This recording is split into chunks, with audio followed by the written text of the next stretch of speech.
자, 저를 한번 따라서 합시다. 나는 세상의 빛이니.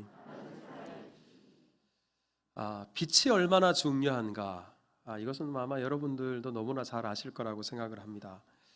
우리가 무엇을 본다라는 말은 바꿔 표현하면 사물에 반사되어 나오는 빛을 본다, 이 말과 똑같습니다.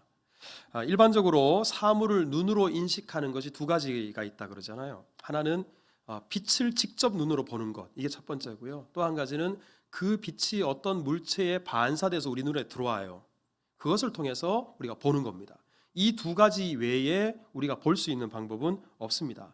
그러니까 빛이 없으면 눈이 의미가 없어요.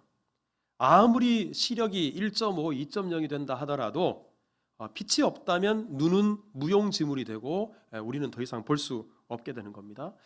우리 오늘 김성열 집사님이 이곳저곳 다니시면서 사진을 찍으시는데 우리 카메라의 원리가 다름 아니라 이 눈의 원리잖아요. 그런데요, 눈도 빛이 없으면 볼 수 없는 것처럼 카메라 또한 마찬가지입니다. 사진을 보통 이렇게 정의해요. 빛을 담는 기술이라고. 이것은 아마 사진을 찍어 보신 분들, 좋아하시는 분들은 다 아실 겁니다. 빛을 얼마나 잘 다루는가, 그리고 빛을 얼마나 사진 속에 잘 담아내는가, 이게 바로 사진의 핵심이에요. 사진의 생명입니다. 그만큼 빛이 중요한 거죠. 근데 무엇보다도 빛의 중요성은 빛은 곧 생명이기 때문에 그렇습니다. 여러분, 태양은 지구상에 존재하는 모든 생명체의 생로병사에 있어서 직간접적으로 영향을 미칩니다. 여러분, 이 지구에 있는 생명체 중에 만약에 태양이 없다면 존재할 수 있는 생명체는 없어요. 태양은 이 빛은 곧 생명이 되기 때문에 그렇습니다. 우리 식물도 빛이 있어야 광합성 작용을 하고요. 사람을 비롯한 동물들도 빛이 있어야 살 수 있어요. 제가 신대원에 다닐 때 3학년 때 동기 중에 한 분이 학업을 다 마치지 못하고 하나님의 부름을 받았어요. 근데 이분이 기관지도 대단히 좋지 못했고요. 그리고 피부암이 생겨서 그것 때문에 돌아가시게 됐는데, 나중에 알고 보니까 강원도의 아주 작은 교회를 목회를 하면서 집이 지하에 있었어요. 반지하도 아니에요. 지하예요. 그럼 집에서 머무는 시간이 하루의 절반이 넘잖아요. 빛이 들지 않는 그 지하에서 생활을 하다 보니까 각종 질병들이 생겨나게 되고, 안타깝게도 그 젊은 나이에 이제 하나님의 부르심을 받을 수밖에 없죠. 빛은 곧 생명입니다. 여러분, 빛은 여기서 끝이지 않고요, 우리의 내면, 마음을 밝게 하기도 하고요, 또한 빛은 범죄를 예방하는 효과도 있습니다. 여러분, 지금 밤에 우리가 편안하게 다닐 수 있도록 가로등이 설치가 되어 있는데, 이 가로등을 누가 발명했는지는 다 아실 겁니다. 미국의 벤자민 프랭클린이라는 분이 가로등을 처음으로 고안을 했죠. 이분이 처음에 생각은 그랬어요. 밤이 되면 깜깜하니까 이곳저곳 부딪히기도 하고 불편한 게 이만저만이 아닌 거예요.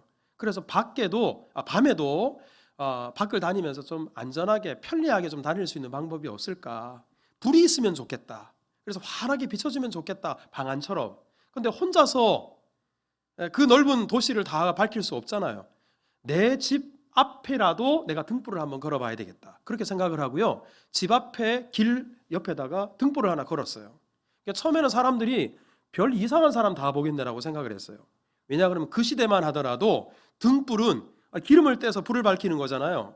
그것은 집 안에서, 방 안에서만 밝혀야지 밖에다가 등불을 거는 것은 낭비고 허비하는 것이다, 이런 생각이 일반적인 생각이었습니다. 그랬던 시대에 등불을 밖에다 걸었어요. 처음에는 사람들이 손가락질하고 이상한 사람이라고 그렇게 비판을 하다가, 그 프랭클린의 집 앞에 지나다니다 보니까 좋은 거예요. 밤이 환하니까 너무 편리한 거예요. 시간이 좀 지나자 너도나도 자기 집 앞에다가 등불을 하나씩 내다 걸기 시작합니다. 그래서 프랭클린이 살았던 그 필라델피아의 한 지역 자체가 밤이면 사람들이 길가에 내다 건 그 등불 때문에 환했어요. 이것이 가로등의 시작이었다는 겁니다. 그런데요, 프랭클린은 밤에 다닐 때 좀 편리하도록, 안전하도록 하기 위해서 등불을 내다 걸었는데, 이 가로등 때문에 놀라운 현상 하나가 생겼어요. 그게 바로 뭐냐면 밤에 화나니까 화난 곳에는 범죄가 일어나지 않는 거예요. 범죄 예방 효과가 있다는 것을 그때 알게 됩니다. 근데 여러분, 이것은 옛날 일도 아니고요. 요즘도 우리 얼마 전에 경찰청과 그리고 도시공간연구소라는 곳에서 조사를 했어요. 가로등이 있고 없고를 떠나서 가로등의 밝기에 따라, 그리고 가로등의 영향 범위가 조금 늘어남에 따라서 우리 5대 범죄가 무려 16%나 감소하는 거예요. 지금도 가로등을 조금만 더 밝게 하면, 가로등에 사각지대가 없도록 밝혀놓으면 그만큼 범죄가 예방되는 겁니다. 여러분, 이렇게 빛이 중요합니다. 그래서 우리 하나님께서 천지를 창조하실 때, 이 우주 만물을 창조하실 때 가장 먼저 창조하신 게 뭔지 아세요? 창세기 1장 3절에 보면 빛이 있으라.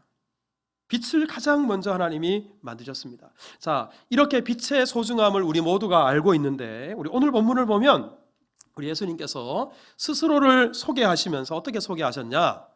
나는 세상의 뭐다? 빛이다. 예수님은 빛이시라고 소개를 하셨습니다. 그런데 그 빛도 어떤 빛이냐? 이 구절을 보면 두 가지 빛이라고 말씀하세요. 하나는 나는 세상의 빛이다. 그리고 끝부분에 보면 생명의 빛이다. 예수님은 세상의 빛이시고 동시에 생명의 빛이시다. 그렇게 선언을 하셨습니다. 그러면 우리 오늘 본문에서 세상의 빛이라는 의미는 뭘까요? 생명의 빛이라는 의미는 또 무엇일까요? 자, 우리 먼저 우리 지난주에 제가 우리 예수님의 7대 자기 선언, 우리 첫 번째 설교를 할 때 여러분들에게 예수님께서 자기를 소개하시면서 나는 무엇이다라고 표현할 때 이 표현을 헬라어로 뭐라고 한다고 말씀드렸나요? 감사합니다. 2부 예배 때는 한 사람도 없었습니다. 예. 다 아시면서 쑥스러워서 말씀하시라고 생각을 합니다. 하나님의 이름이 여호와인데 이 히브리어 여호와를 헬라어로 바꾸면 에고에이미가 된다 그랬잖아요. 예수님께서 에고에이미라고 표현하시면서 자기를 소개하셨는데, 우리 오늘 본문도 마찬가지예요. 에고에이미 세상의 빛. 헬라어로 읽으면 그렇게 되어 있습니다. 여러분, 이 말은 예수님이 빛이신데 태양빛이나 아니면 형광등이나 LED와 같은 이런 빛이 아니고요. 예수님은 신적인 빛이고 하나님의 빛이다. 이것을 우리에게 보여줍니다.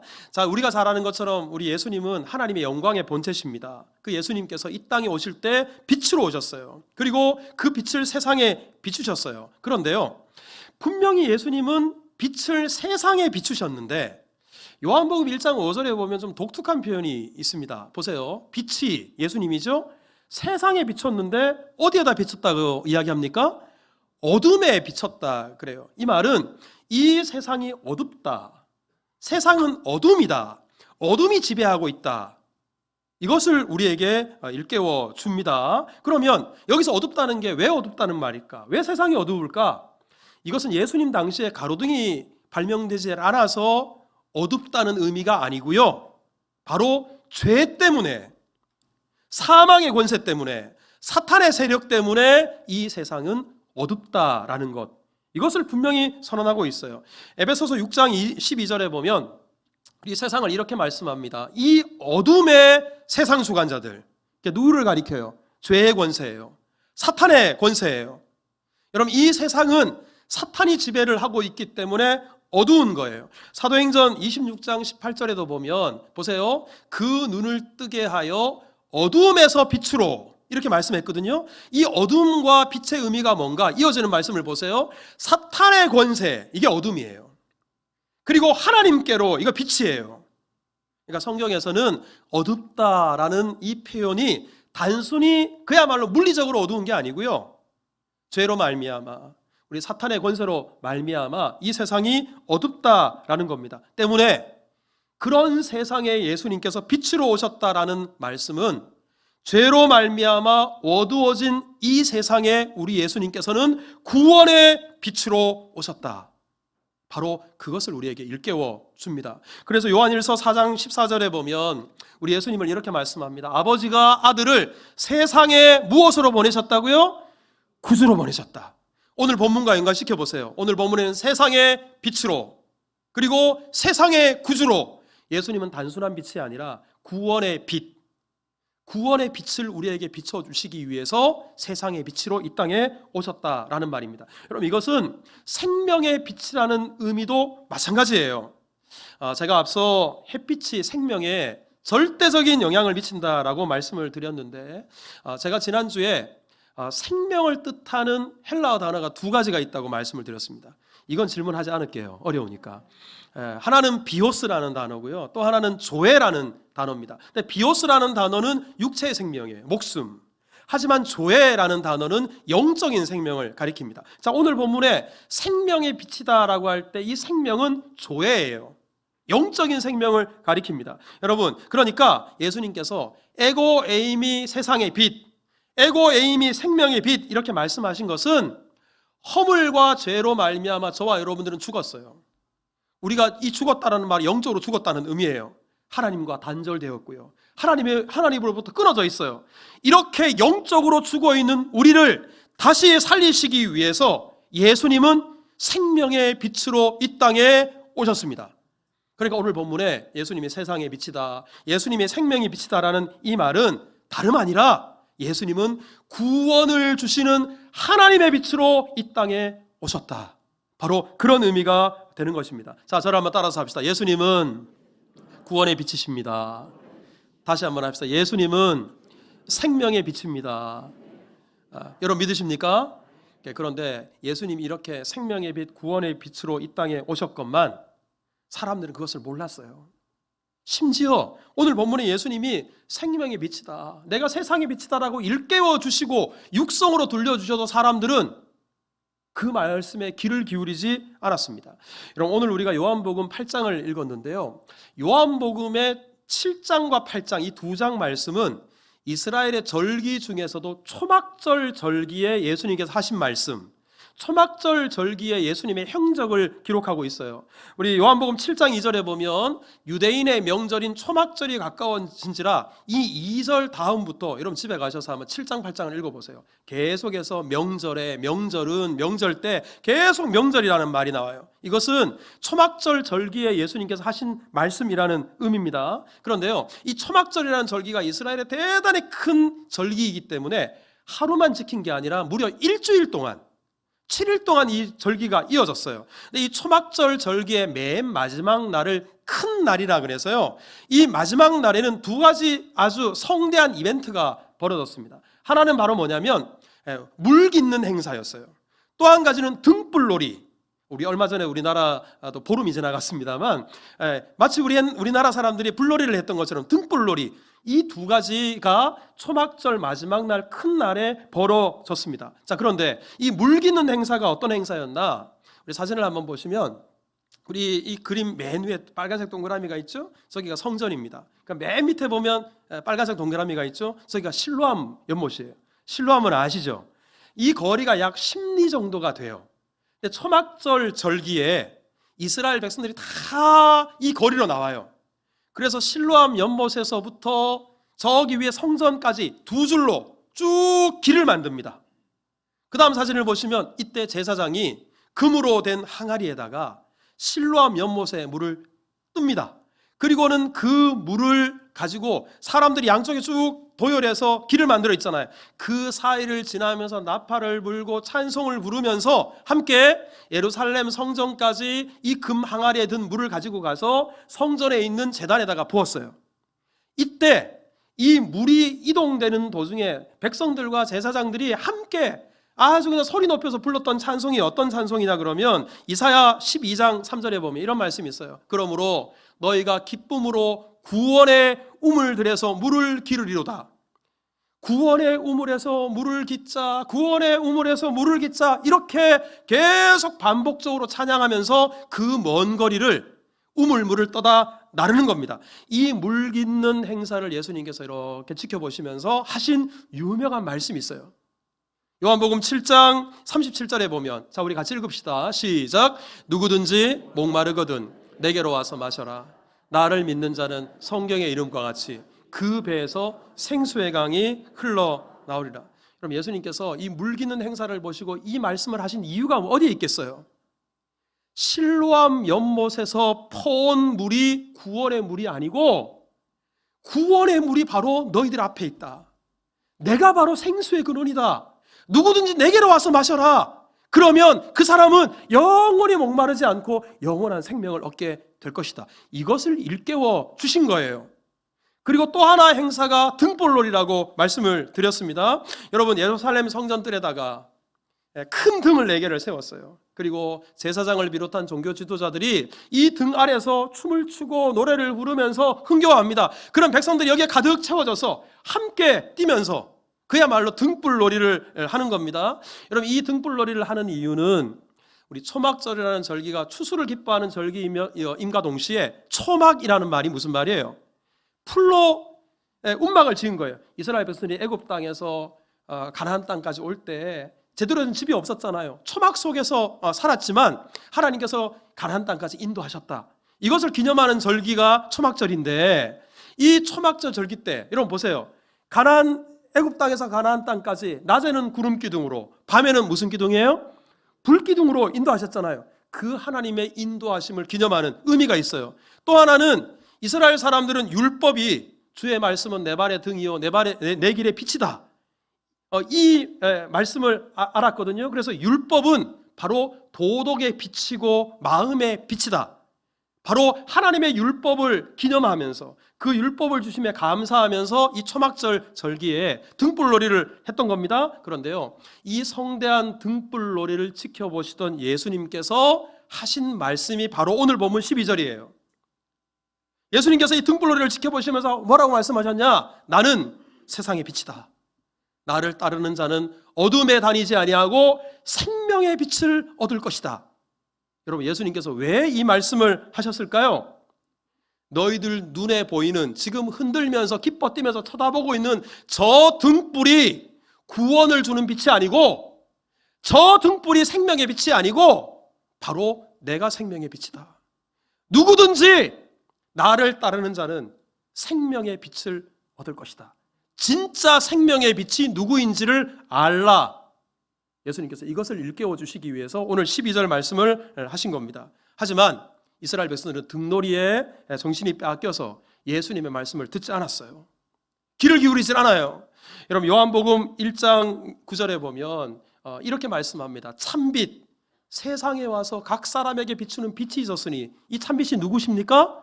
예수님이시죠? 그런데 그 다음 절 10절을 보세요.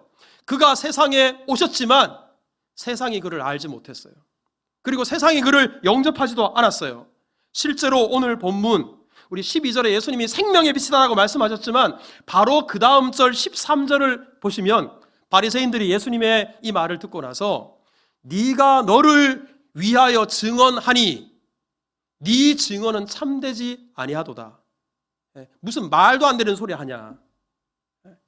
무슨 허무맹랑한 소리를 하냐? 생명의 빛이라는 예수님의 말씀을 무시합니다. 듣지 않습니다. 듣지 않는 정도에서 그치는 것이 아니라 이 말 때문에 예수님을 더욱 미워하고 예수님을 배척합니다.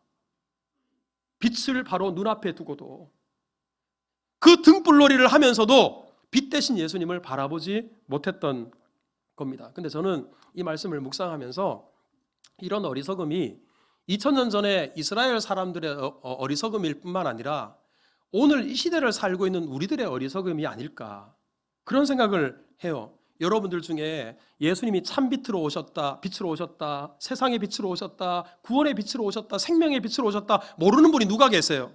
그러니까 우리는 빛을 볼 때마다 예수님을 떠올릴 수 있어야 돼요. 요즘 날씨가 추워서 아마 집에 베란다에다가 화초나 식물들 내놓고 키우시는 분들 계실 거예요. 워낙 추우니까, 또 눈 오는 날도 올해 왜 이렇게 많습니까? 그러니까 볕 좋은 날이 되면 그럼 어떻게 하세요? 이 식물들 볕을 좀 듬뿍 쬐라고 볕 잘 드는 곳에 밀어서 커튼도 걷어젖히고 빛을 받게 해요. 그 식물들이 빛을 받아야, 햇볕을 받아야 잘 자랄 수 있다라고 생각하고 빛 가까이로 떠다 밀면서 정작 나는 빛 대신 예수님을 멀리합니다. 예수님을 가까이 하지 않습니다. 햇빛을 보면, 쏘이면 비타민 D가 생성된다, 건강에 좋다더라. 비타민 D는 다른 것으로도 채울 수 없고 햇빛을 통해서 채울 수 있다더라. 그래서 볕 좋은 날은 탄천을 비롯해서 밖으로 나와서 열심히 햇빛을 쏘려고 하면서 빛 대신 예수님을 과연 우리는 얼마나 생각하며 살고 있는가? 우리의 모습이 오늘 본문에 나와 있는 이 어리석은 바리새인들과 유대인들의 모습이 아닐까?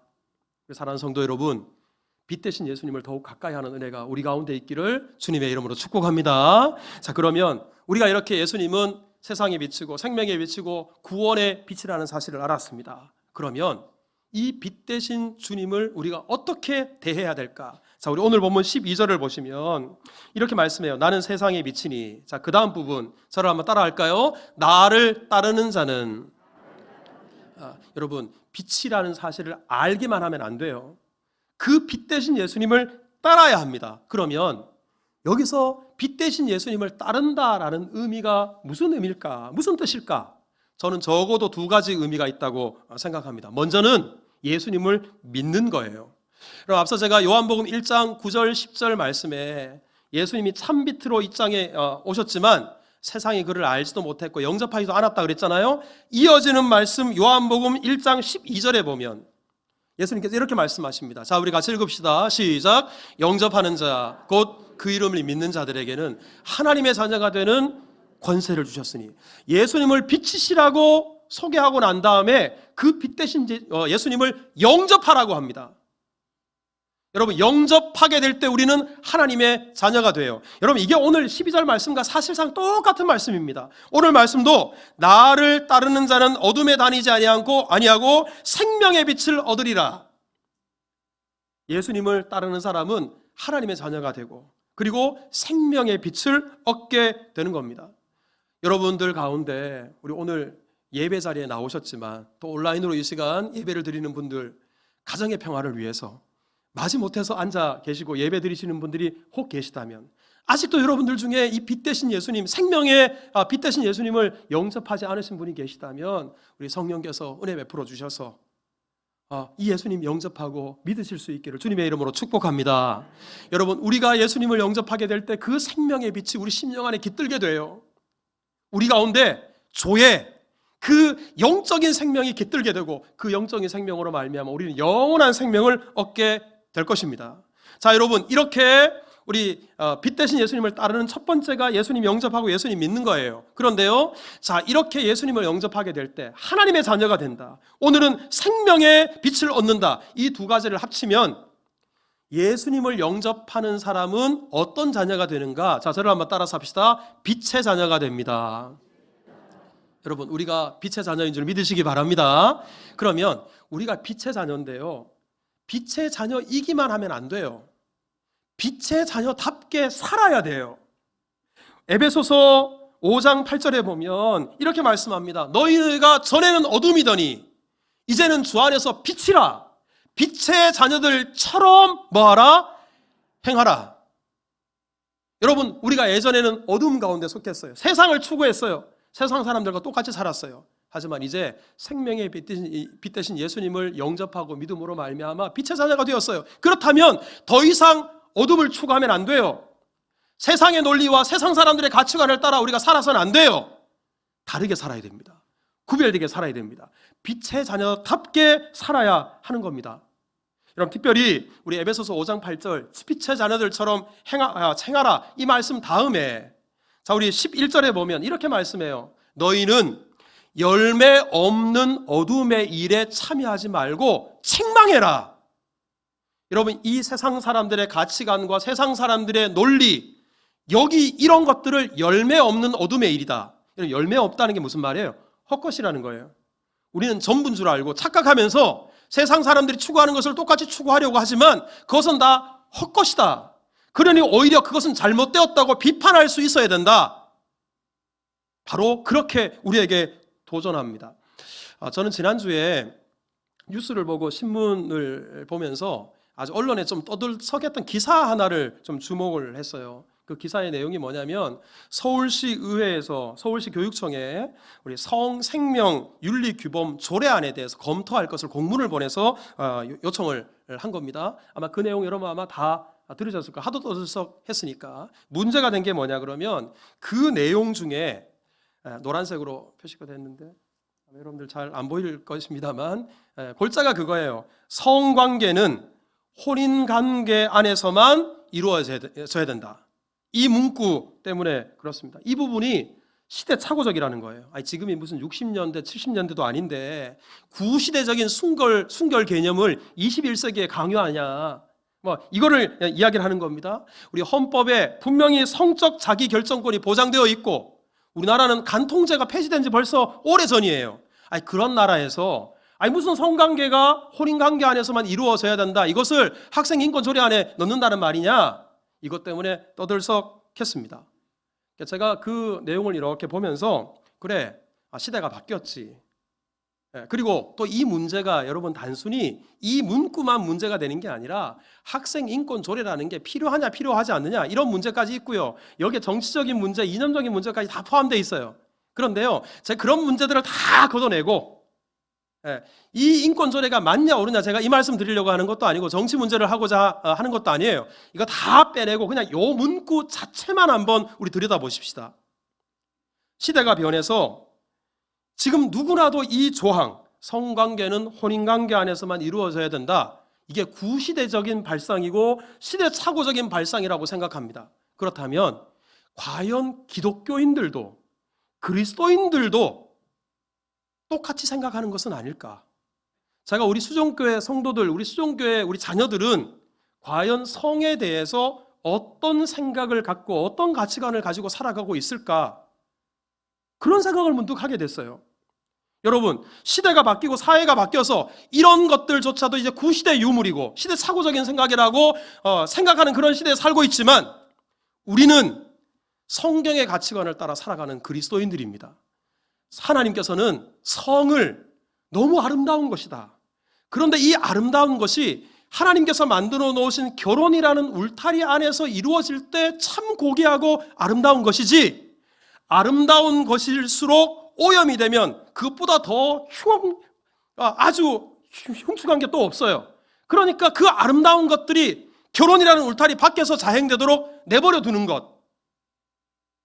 여러분, 제가 이 인권 조례 이야기를 하는 게 아니에요. 정치 이야기를 하는 게 아니에요. 요 문구 자체만 이야기를 하는 거 오해하지 마십시오.